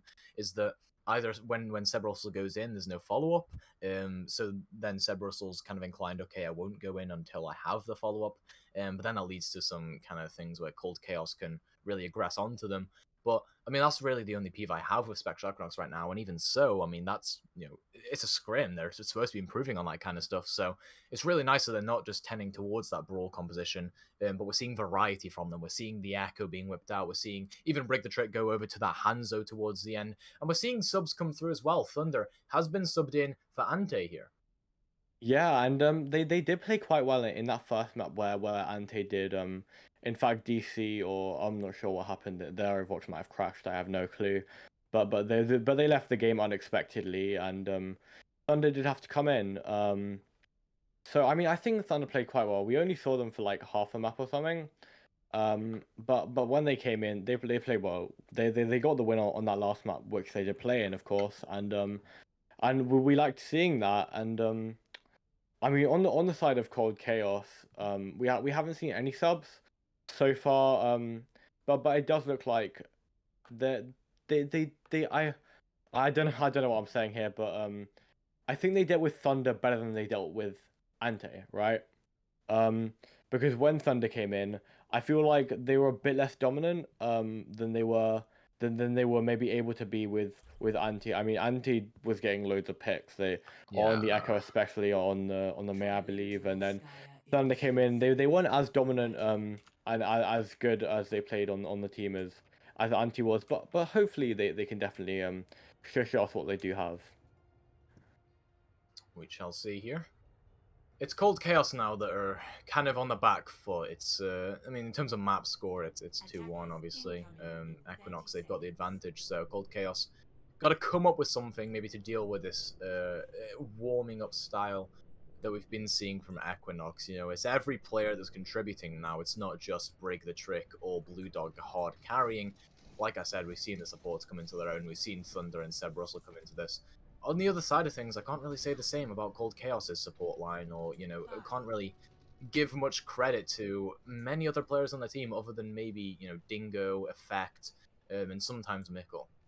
Yeah, definitely, and I did actually, as you were talking about the support line, I did want to mention how good CHGG Technics beats have been. I mean, they've had them Oh, yeah. perfectly timed. They were playing the Mercy a little bit in the last map which we saw on what map was that? I've totally forgotten. Dorado. Dorado, there we go. I mean, I'm sorry, my names are awful today. I don't know what's going on, but anyways, yeah, their beats have been absolutely perfectly timed on the Lucio. They're taking on the Brig now, and their rallies were quite good as well. Not maybe not as good as their beats were, but it can be compared because I mean they're both been really quite great, and it looks like we're going to see effects on the Hanzo again, which I really like. I mean, effects Hanzo seems to be popping off. Magic Turtle playing the May again. That Magic Turtle's rules were really great. Of course. Thunder, this could be some Spawn Room antics again, but it looks like Thunder is going to be taking on the Genji, which I don't like. I mean, I just don't like Genji in this meta. Yeah, it's a hard hero to play because of how much CC there is in the game currently, how much more damage you can do with a hero like Echo or Tracer. There's a lot more burst potential there, right? Genji is just you're trying to rotate in and out your Dragon Blades. We saw this attempt to come through from Cold Chaos with the Genji, but now it's time for Thunder to see if they can excel on it. Yeah, and of course on the side of Cold Chaos, well, when they did try to run that kind of Nano Blade composition, it did not work at all It since was so out of sync. yeah, I was about to mention it was just so out of sync with the Armor and with the Genji. So hopefully the same thing doesn't happen to Equinox here, and hopefully the side of Cold Chaos can be a little bit more in sync this round. The synergy or the communication might have been a little bit off from that, and the whole of Equinox killing themselves now. Okay, yep. Interesting. Yeah, Compelling gameplay here. yeah. This is just all a bit of psychological warfare from the side of Equinox, and that's what we like to see. I mean, I'm never gonna say no to a little bit of psychological warfare. Of course.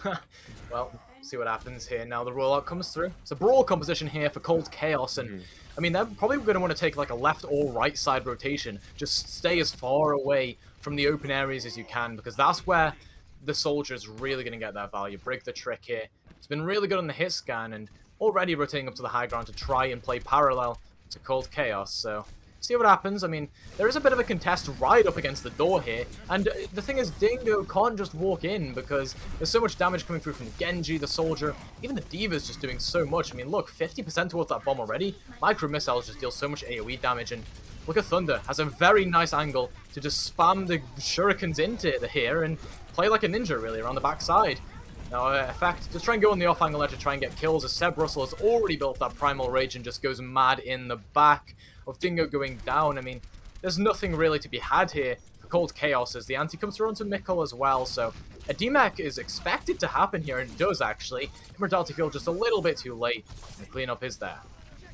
Yeah, and I just wanted to talk about how quickly W3 charged up their window, that widescreen TV that we love to talk about. And I mean, I'm pretty sure they charged that up in like around 30 seconds of the fight starting, and that's just all down to a ton of AoE damage, as you were talking about the micro missiles. You have that taser gun. I have no clue what that is actually called, but the monkey taser. Tesla cannon. Tesla cannon. There we go. You have those Helix missiles and a big zoning ultimate gun. Not zoning. Oh my. Listen, I don't know if that was intentional, but you could see there that when a peek came through from Effect, they were caught completely off guard by that. Blue Dog, we talk about how intelligent they are with these bomb placements. Perhaps it wasn't, intentional that time, but let's say it was, just so we can give a little bit of credit to Blue Dog for once, because I feel like I don't talk enough about those bomb placements from Blue Dog. They are always on point. Yeah, I mean, these ultimates are being charged up so quickly from both teams, and considering how quickly Blue Dog has been getting their ultimate and how well they've been playing, I assume they can also charge up that bomb maybe in 1.5 fights, and more likely so 1.5, since D.Va doesn't charge up their ultimate insanely quickly. But the Nanoblade definitely, hopefully, gonna come through this fight. And we're just going to see that dash up. Already going through there. Yeah, they go for it. They're going to get the slashes in. They got the Immortality Field. The Slam attempts to come through as well as a mail. They're using everything to deny that blade. The life of a Genji player in 2020 is what that is. And the cleanup comes through. Once two of your players are down, there's no saving you there, Equinox. They got baited in, right? Magic Turtle and Dingo just ended things with their ultimate usages. Yeah, but I mean, there were so many ultimates used for the side of Cold Chaos just to win one fight, and they're going to have 1 minute, which isn't too great on the side of the time bank. I think that is going to transfer over, it's going to transfer over to 3 minutes 50, which is, I mean, that's a decent time bank. Maybe not the best time bank for this map for Volskaya, since, I mean, this can be such a good snowball map. And hopefully we can see that if you are Cold Chaos. But a lot of abilities already being invested from both sides. I'm going to see this quick engage and a freeze already going onto Seb Russell, but nothing too big. Yeah, and in fact, is trying to zone off the opposing side there, Brig the Trick, who's trying to off-angle. Dragon Strike comes through, it'll zone people off, but it just doesn't really get too much. No one's playing on the low ground there. That's a 10 IQ Dragon if I've ever seen one. That didn't really gain much, but there's been a trade out here. Magic Turtle, Brig the Trick, both out of the fight. And again, the res comes through, so Equinox, they're happy to just stay here on the point. Blue Dog has to use the bomb, though, to try and keep themselves alive. But look at Seb Russell here, tasing everyone down. And Blue Dog helps out with that cleanup there, wants a piece of the fame. Yeah, and Blue Dog has been kind of lucky with the where they've been getting DMAC'd and had to use bomb. I think in the first round of Ilios, I believe, they got like a 2K with a remake bomb. So yeah, another kill with a remake bomb, and that's looking nice. I think that's just a bad placement of your kills from the Cold Chaos, but maybe just getting a bit lucky today. Oh, nice Matrix there from Blue Dog to keep Seb Russell alive. Again, I mean, it's a sort of plays like that that are really allowing Equinox to win this one out. And they still got a strong position here. I mean, Dingo just going up and down on the elevator, having a little bit of a joyride there. Finally gets control of the high ground, and this is progress now. Cold Chaos, they've got a high ground, they can put Magic Turtle in effect up here and start spying things out. Blue Dog is still trying to contest it, actually almost gets taken out of their mech. Seb Russell, what is that? No one is there to heal you. I mean, Rubino does not have the line of sight, so now Nanoblade will have to come through. They get it through, so into the back. Does get stunned up, but the beat comes through, so no kills going to be coming out of this Dragon Blade. But at least it's forced out a couple of ultimates. Now the Slam Bomb comes through. It catches Thunder. It catches a D-Mech onto Blue Dog there. And the Dragon Strike zones off that high ground position that Rubino might have wanted to had.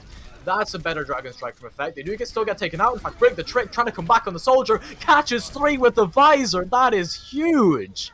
Yeah, but that's going to be a tick and a half on the point there. That was a big Visor, but a lot of ultimates were invested in the last fight. You had the Nano Blade, and that was probably it's 2 CP. Yeah, okay, it's 1. There we go. I was kind of wrong on that part. Goodness But me, you'd a think I'm the lot of color caster ultimate. here. I don't know. I don't know if I'd go that far, but No, you know, your predictions were pretty good. of course. There with predicting that good comeback from the side of Equinox, and the Nanoblade was invested, and it found literally nothing with the beat countering it, and it was also pocketed by a Mercy, so much going into Nanoblade, and that's one of the Oh! reasons Genji isn't good, but a big pick onto Break the Trick, gonna get rezzed up though.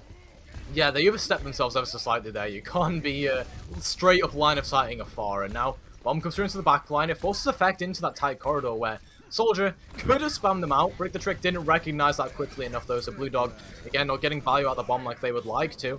Magic Turtle zoning everyone off the point here. Blue Dog comes through, gets the Matrix in time there. Good timing, but they still get demacked for it, so you're denying an ultimate, but you're trading a life for it, and we know which one of those is more impactful. Dobby is free and Magic Turtle, although they've still been traded out. So again, there could be a 2CP moment here. We could have people just stalling onto the point, like CHG here with the Valkyrie. The Pharah can't kill him in the sky, and in fact, it's the only DPS alive right now, so that Mercy is just going to be an absolute moth, just pestering into the sky. Nano does get denied there with the slam, and it looks like Effect will potentially end this one off with that barrage. Yeah, definitely. But I mean, assuming that this is one, but I don't know if it is. I mean, Seb's going mad with a primal. Some good juggles here, actually. Wait, almost takes out the Mercy. Immortality Field is there, but the Mercy flies away, gets taken out. The bomb lands inside of the bubble. That is so unlucky. That is a chips moment right there. And now Nickel hopefully going to be zoning Break the Trick off of the point. Visor still gets a DMAC though, so again, it's winnable here for Equinox, but they just don't get the touch onto the point. And yeah, the 2CP moment didn't quite happen there, so my prediction, for once, not correct. Yeah, but I mean, although it wasn't a full 2CP, I think it was kind of like a partial 2CP there because They got it into OT, yeah. yeah, exactly. They skilled it a ton there. And I mean, all Equinox have to do to win this is literally get more than 0 seconds on the clock on the second point, which isn't insanely difficult. But when you're playing against a team which is quite good, such as Cold Chaos, and we've seen quite a lot of good stuff from them today. I mean, it's possible for them to stall it out and maybe even get a draw on this map. But of course, scrims are all about learning and having fun with your team. Yeah. And you know that's the biggest thing to take away from the scrim, which is why I think that it's better to lose in scrims than to win because you just learn so much more. Listen, man, I've got improvement to do as well. I mean, I thought we were in 2020 on first point there, apparently, according to our producer. I said Genji in 2020 instead of 2021, so I'm still living in last year, man.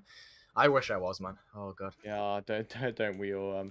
Especially January before COVID hit there, but Dude, man, I miss it. I miss it. yeah, Don't we we all? all do. But it's not a great time to look back because we do have this intense battle between Cold Chaos and Equinox, which is going to come through, and looks like Magic Tactics is going to pick on the Reaper.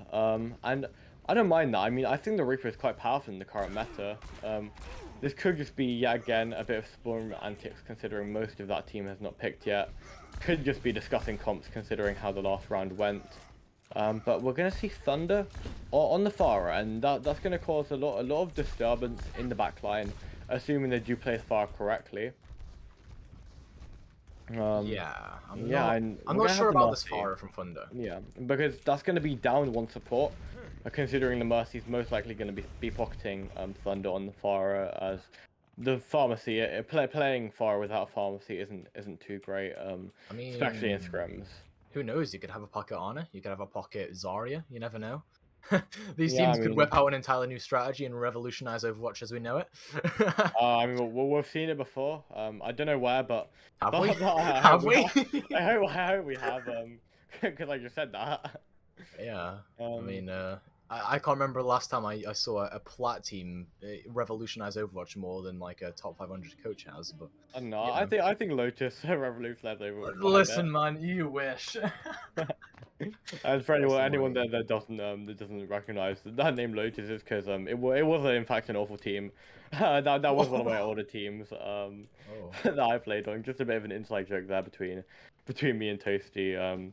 Since we do all know If we're how talking about Lotus inside went. jokes, I mean, Ludica kind of revolutionized the meta with the Oh Ludica my comp. god. You never know. Yeah, completely. I mean, they revolutionized our meta inside of our little league there, but it's not the time to talk about that, considering we are in fact casting on Spectral. Yeah, and we're obviously casting one of the Spectral teams as well, who has been Yeah. playing pretty well. Yeah, and that could be down to them kind of being on home ground. Maybe checking the Twitch every map or in between every map because of course ghosting is Stream not the sniping? greatest thing. Question Yeah. mark? Uh, Maybe doing a little bit of for Equinox. cheating, Oh, participating in some tomfoolery. you're being accused of things we have zero evidence for, but let's go with Nah, it's that. a joke, man. Don't Of sue me. course, Don't of sue me, course. Goon. I will sue you instead. Oh, I'll pull out okay. the Uno reverse card. We'll have a suing war. Ooh, Is that what it's called? Isn't it just called a court case at that point? I believe it is. But it Yeah. looks like it's going to be a bit of a longer wait for this. This Yeah, ready hence upset. hence the humor here, but finally I think we're And gonna get as I'm saying it's going to be a longer way, they ready up. that's the So. curse. It's Well, always a caster curse, but they're going to stick with the Pharah, and Maxi Titan is going to take on the Kree as opposed to the Reaper, which I do prefer. yeah, this is okay. So Effect isn't on like a really mechanical hero, although I mean when it's me playing Mei, it's quite mechanical, I would say. But Effect here on the Mei, gonna be hoping to try and maybe get a freeze up onto one of the stationary tanks. That'll be the Zarya, in fact, the only stationary tank there really. Monkey can just jump away from the freeze. There's no real way to engage here if you're Spectral Equinox, but that's a good way to do it. Just brute force your way in, Thunder, pick off there onto onto Satan, and it should potentially end up in a teamfight win here, although Blue Dog does get taken down. I believe that was a freeze, actually, from Effect, so again, really good positioning and target choice to take out Blue Dog. No enabling onto Seb Russell here, in fact, diving onto a Mei. Not sure about the reasoning for that one, but alas, it looks like it's still potentially winnable here for Equinox. Thunder somehow making this one work. Almost gets a bit off onto the Diva there, in fact, but does get the booster back onto the map. And I think with that, and everyone else returning, it's potentially going to be winnable here for Chaos. All they have to do is just get some point presence and keep Dingo alive. And I mean, Dingo is on a sliver of HP, taken down actually by the juggle from Seb Russell. So this, I mean, I keep trying to call who's going to win this fight, but it's looking like it's in the favor of Equinox here. Yeah, I mean definitely, and I don't think there would be a stall coming through from Cold Chaos here, and that would not be a good idea if you were them because it would just result in staggers. And I just want to point out how dominant this Pharah is because playing the Rush, which of course Cold Chaos are with that Ryan, the Diva, and the Bap, and the Lucio of course, it's leaving the backline so free for the Pharah as Thunder in the backline to get so many picks, so much damage off, and we do have the Nano Barrage maybe here. I mean, it's Nano and the Barrage. I don't know if they will be used together, but the Nano might come through onto the Monkey, which it does. Yeah, Nano Monkey here, so it keeps Seb Russell alive. Slam comes through actually, and they pin into the Monkey, but Thunder from that higher ropes takes out two. Seb Russell has been traded out here, so again, we could potentially see a 2CP moment, but the res isn't denied there. CHG manages to get it off, but Thunder taken out. The high noon from Magic Turtle denied by Blue Dog there. They just walked completely fearlessly in there and took him out. So it's looking like it's just down to Dingo here to stall out on the ball, swinging around. But what can you do there? Yeah, I mean completely. But this could be a bit of another 2CP situation for Cold Chaos. I would love to see it, but Yeah. CXG getting a pick onto W is free. But I mean, so much pick coming through from the brick truck. And that was so unlucky from Magic Turtle as well. Just blinks into the Dragon Strike. And now everyone else going to be cleaning up here for Equinox. That's a 4-minute time bank. Okay, And wow. I mean, with the with the fact that they got into overtime on that defense, I definitely think that they've hit their stride in the series. Yeah, I mean completely. And I did mention that they had to get at least 1 second more than 0, which would be 1 second. And of course they got 4 minutes 5 seconds, which Maths, is quick maths. really impressive. Yeah, I mean quite difficult math. I think learning that at GCSE level might be quite difficult, but I managed it, so I don't see why not. And and I mean, of course, Equinox getting really into their stride here. Seb Russell is getting more comfortable with being aggressive into Cloud Chaos. As we did mention a bit earlier, that they were being a little bit maybe controlled in how aggressive they were, and Yeah. it worked out for them a little bit. But I think in the first map, they might have been a little bit too held back in their aggressiveness, but they've kind of figured out the good balance between being kind of really aggressive and really passive, and they've found when to engage and when to disengage depending on how many picks that they get. And yeah, I mean it's looking good for them, and it's working well. Usually, Yeah, it's a matter of adapting to the enemy team, I'd say. Like, Mhm. Equinox, maybe against another team in previous scrims, they've kind of gotten that, what do you call it, synergy to really know when to play aggressive, when not to. But like we say, it depends on the enemy team. With Cold Chaos being that team that likes to engage first, they've really liked to just put effect in a good position by throwing their tank line in there. Sometimes it works, sometimes it doesn't.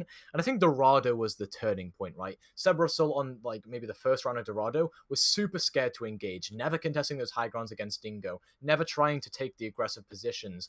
But as soon as Sebrosol started doing that, and Blue Dog and Brig the Trick and Anti were following up on that, even on Volskaya, it really just works out for them. I think it's just a matter of waiting for the positioning to be good from your DPS, and then Seb Russell can just go as aggressive as they want. Sometimes a bit too aggressive. We saw obviously them diving onto a Mei single-handedly, and then just falling over and dying. But Seb Russell's been much improved from the start of the series till now. Yeah, and I mean, Seb Russell has adapted really well to the play style of Cold Chaos. But speaking of Cold Chaos, it looks like there's been a bit of a miscommunication between the teams, and I think a few of the players on Cold Chaos thought that the scrim had ended, Yeah. which it hasn't, and I think Equinox thought they were going to get another map in, but clearly not. And Anti talking about those three nano blades, which they did try and get. I can't Not a remember which single kill. team that was, and no kill.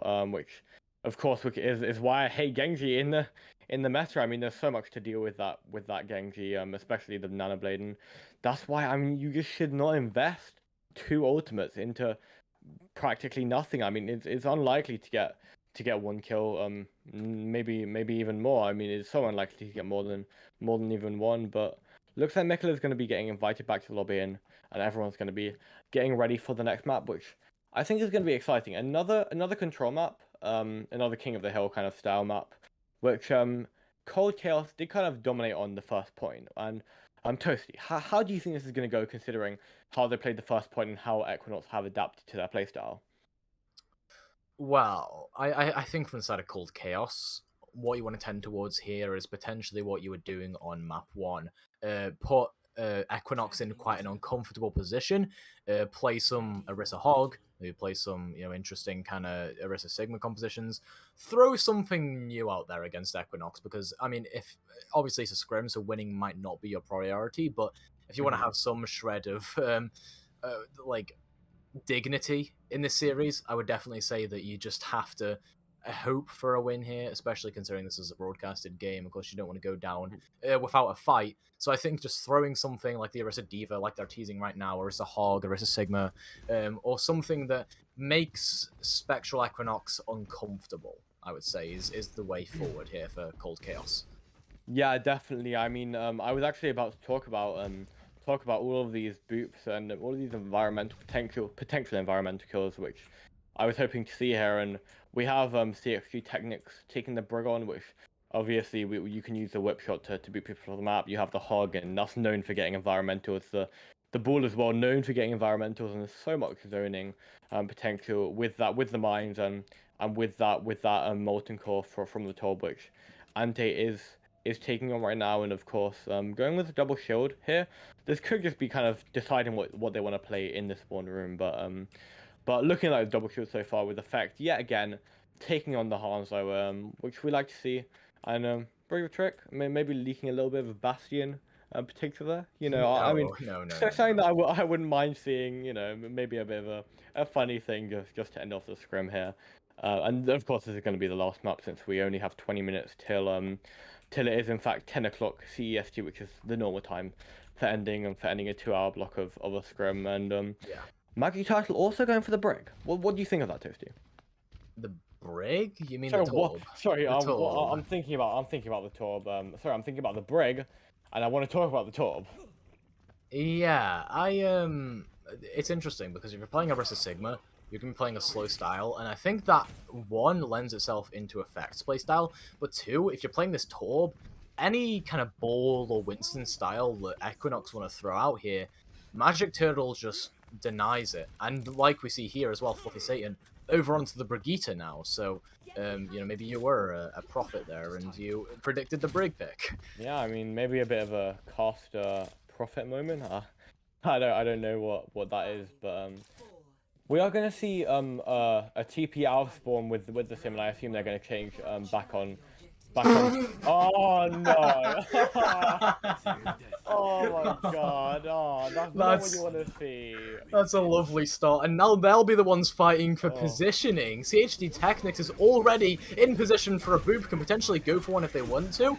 Looking for it, but actually gets the Orisa off oh, the map. That is... oh my god! that's a butterfly effect right there, missing the Yeah. TP and then getting booped off the map because of it. Oh my goodness! Oh And Seb my! Russell, Magic Turtle, and Fluffy Satan go off the edge. That's two of your most tanky players, and they're gonna just be felled immediately. That, oh my goodness, Equinox, they're just looking preposterous here.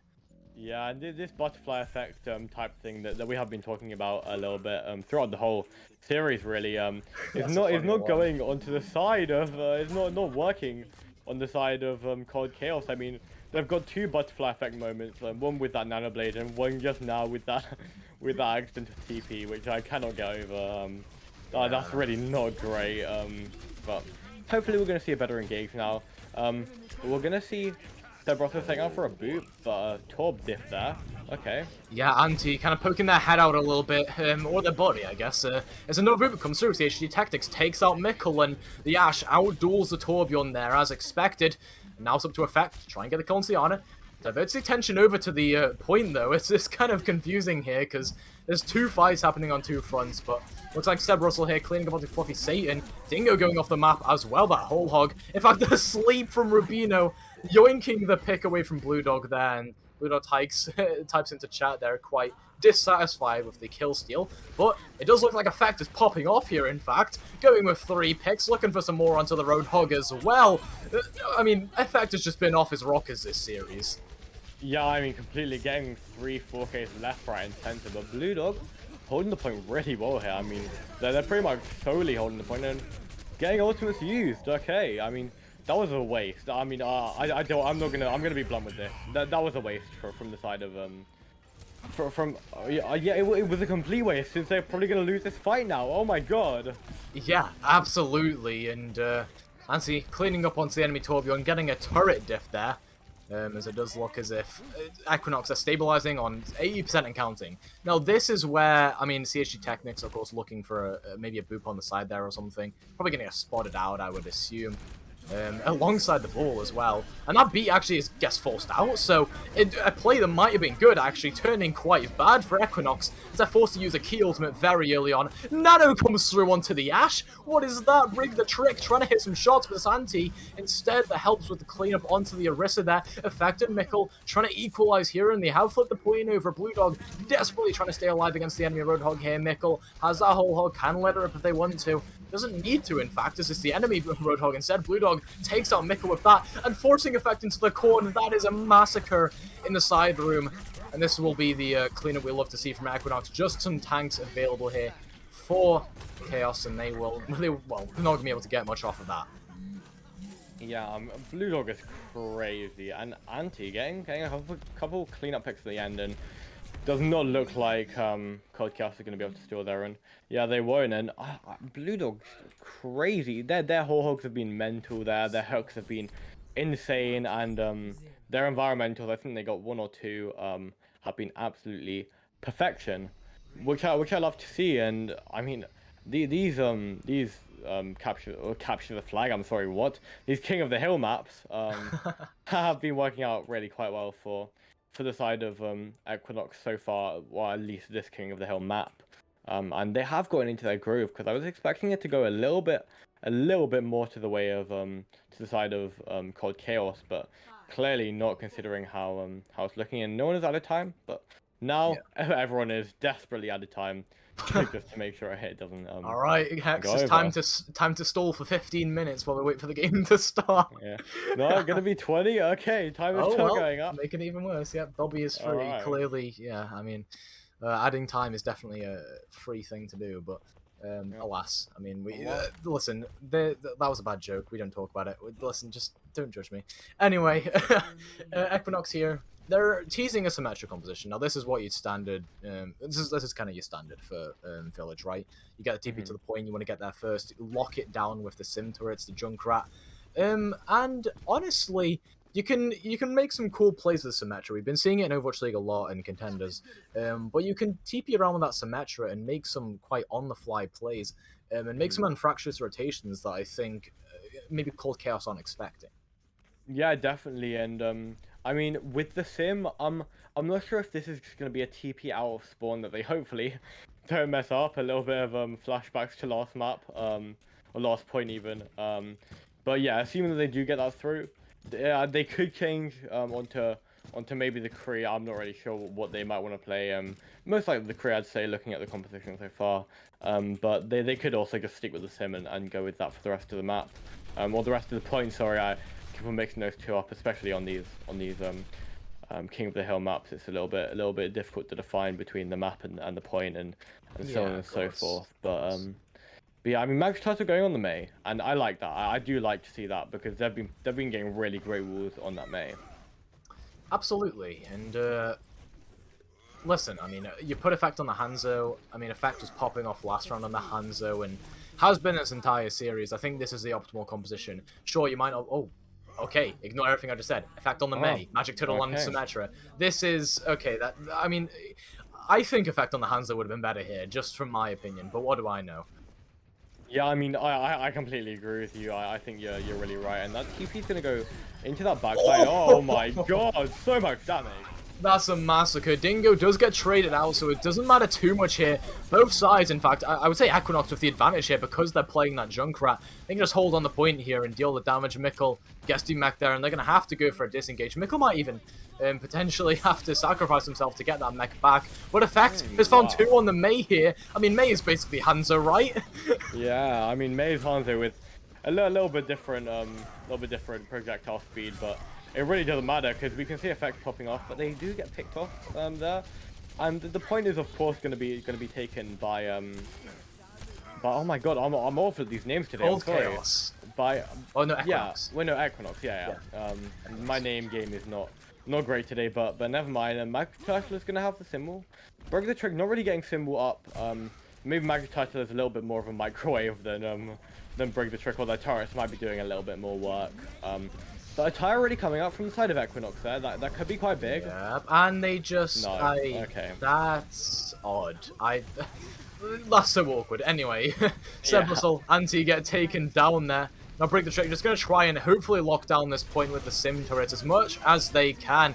Doing some work in the backline actually, and they use the photon barrier to try and flip this one around. Dingo might not be able to hit a slam with this in the place, but I mean, Break the Trick and Blue Dog have both been taken out. Mikkel traded with that D-Mech. They do get taken out of the Baby Diva form, but that I think is more of a benefit than a deficit. Anti, though, has popped off on 3 picks here. God. Sheesh! Oh my god, Anti, that's 4 picks? Are you kidding me? And now Equinox, they can just re-engage. They've got the Reinhardt here who slams up the May, gets the Fire Strike through, and this is potentially winnable now for Equinox as Break the Trick coming back. And Magic Turtle's been taken out. What on earth is that? Yeah, I mean, I have no clue what's going on in this fight anymore. What interesting Diva Bomb there. The Photon Barrier does go up as well, which is going to zone off a lot of the point, but looks like Equinox is going to get that back for a little bit at least, and the fire is kind of being cleaned up now, but a B comes through, using a lot What on earth is this team fight? The B's invested here from C. Oh my god, Blue Dog again! Eating up the male, that's the second one of this series. Oh my Christ, there's massive plays happening all over the place, Jesus Christ. Does look like the point will get flipped over here for Equinox, though, as Blue Dog desperately trying to get out alive with their life. You can tell these teams have had it with this scrim. It's been going for so long, and it's just an absolute cluster. I mean, I don't want to say the swear word, but you know, a cluster truck. Yeah. And I mean, at this point, okay, no, a tie goes up, interrupts me very rudely, but this could be big, and it is. Oh, Christ almighty. Takes out the DPS line there. No damage available here, or at least not much for Cold Chaos, and they'll get cleaned up. This point is flipped back and forth like 5 times in the past, like, 30 seconds, I swear. But finally, a calm before the storm. We're going to get one final team fight here before we see who wins the map. Yeah, a little bit of teabagging going on in the back there. From both supporters of the side of Equinox, and you know, you love to see a little bit of joking around between teams. Hopefully, Cold Chaos are not going to take that too much to heart. But Blue Dog has practically mained both of the DPS, Oh. and This High Noon in an open space is so good. He's going to try and around the corner. Almost catches the Lucia out with it, but thankfully, Fluffy Satan didn't have the full skull there. And Magic Turtle and Dingo are the ones that get the picks here. And it looks like finally the point flip comes over. And everyone's just going to sacrifice themselves here for Equinox because it's one fight territory. And, I mean, if they lose this next fight, then we're going the full distance. yeah, and this point has been flipped around at least 40 times. I'm sorry, but Not 40. Okay. I haven't. Okay, maybe exaggerating a little bit, but Yeah. it's been flipped around like at least like 5-6 times, which is absolutely crazy. I mean, so much stalling, so much going on at the moment, and yeah, another calm before the storm here, but a quick push is going to come through from Equinox, and a photon barrier is going to come through. No support ults here, actually, so they can't deny the value of potentially this tire that Anti's trying to build up. Desperately trying to get it online, 98% towards that tire, but everyone's dying around him. You can't get value out of a tire if that entire team is dead. They're going to try their best to use it, but that's fire struck up. And Cold Chaos, they're not out of it yet, Hex. They are not, and this is even more on this painfully long scrim. This has not been a painful scrim, this has been a great scrim, but the length of it has been questionable here. But I mean, it's okay. It has been just under 2 hours so far, and I mean, both teams are playing really quite well, and I kind of want this to go to the side of Cold Chaos, and I'm sure you do, Toasty, with your love of underdog stories. I wouldn't call them an underdog. That's the thing, though. I think they've really held their own in this series, especially on this final map. I mean, the control map was the one they won originally, and now they're looking really good at this other one, and they can play some pretty unique strategies with the Doomfist here, especially on Shrine, where you've got a lot of angles to engage from. Yeah, I mean, completely. This Doomfist can be really dominant here in this map. As you said, so many high grounds as well. And so much time being added. I'm sorry, I don't know. We're here for another hour, Hex. Let's go. That segue was really great from me. If I say so myself. But well, we have a little bit of free time since we do have literally an hour to wait. I want to quickly mention how great some of these names on the side of Cold Chaos are. We have Fluffy Satan, which is just an oxymoron there. I love that, and W is free as well. It's like trying to say the word bubbles in an evil voice. Go on, try it. Yeah. Oh, let's say bubble. I'm not gonna use my evil voice here. Might scare off some of the audience. Yeah, it might scare off some of the perhaps under 18s in the audience with your scary voice. Yes, definitely gonna scare someone off at least. Oh my god, our producer's making me laugh right now. Oh Christ Almighty! But we do get the doors opening here, and we'll see what happens. Both teams gonna be well, in fact, no, not both teams, just Cold Chaos with the Symmetra here. They actually do manage to get the TP through, unlike last time. But in fact, going for the engage now, looks to go into the backline. Actually takes Blue Dog down quite low, and this Echo is going to be really annoying to deal with. There's no hit scan here for Cold Chaos. Yeah, definitely. I mean, this Echo is going to be really quite difficult to deal with, especially considering the flexibility of movement in the sky. If you are an Echo as opposed to like a Pharah or maybe like a different air hero, I have no idea. But the point is already going to be taken by Cold Chaos. Yeah. And no pecs coming through really. Yeah. Dingo just walks onto Blue Dog there. Sorry to interrupt, but yeah, I mean that was weird positioning from Blue Dog. Maybe a little bit of a mistake from the fatigue of the game, but Seb Russell does get res back up here. It won't matter too much as kills will come through.